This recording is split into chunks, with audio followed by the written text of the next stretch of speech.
when you look back at your life, you think, what a mess. What did I do to myself that got me ended up in here?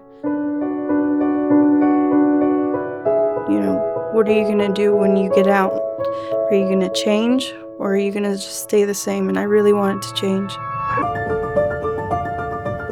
Drugs have always been a part of my life since I was 13 years old. I grew up into that lifestyle. My mother was using drugs. I was in and out of school. I didn't really stick to being in school. At age 13, I got kicked out from my aunt's place while my mom was in prison, so I ended up living on my own in a trailer with a bunch of drug addicts going in and out. I had a kid at 18 years old. Of course, I didn't use when he was in my stomach, but after that, the cycle began again. It was vicious. It just didn't want to go away. I ended up sending my son away to get better, but it only got worse.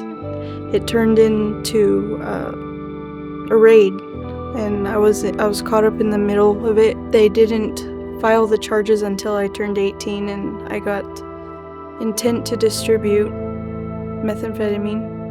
And then I had a 7-year deferred sentence, and I messed up again, and then so they sentenced me to 10 years on paper, all suspended within the completion of the 6-month program of helping women recover. One of the teachers there at Eddie Warriors, he pulled me into his office and told me that I was going to this resonance house, and I was so grateful because they needed me to have a house to go to. They take you to the store, they get you clothes, everything that you need, they make sure that you're set up and ready to go and start working. And they instantly put you in GED class if you need it. They give you rights to go into school. They're very supportive, and you can come as you are. You get out what you put into it. That's what I've learned out of it. The teachers there, they're really caring, and they really want to help you. It was really hard to go through when I lost my son, and I really felt like a failure as a mom.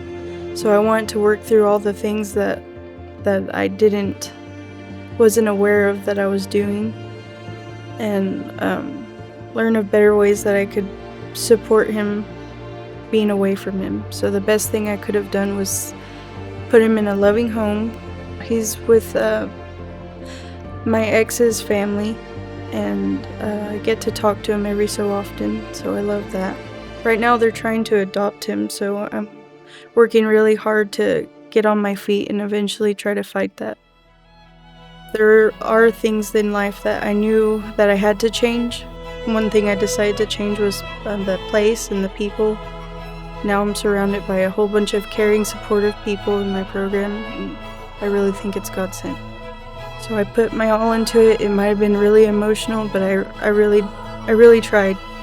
It's great. I feel accomplished every time that I come home. I mean, it may be late when I come home, but I really feel accomplished, and I sleep way better. It's a different kind of sleep when you're doing the right thing. The best day was completing the program and looking at all my accomplishments that I did, getting all my certificates, getting told that I did it and I did good. I didn't really have much structure growing up, so I never really had somebody to tell me that, oh my gosh, you did this great. So I just had myself for a very long time. But I'm very grateful for these people. They show me that there is worth in me,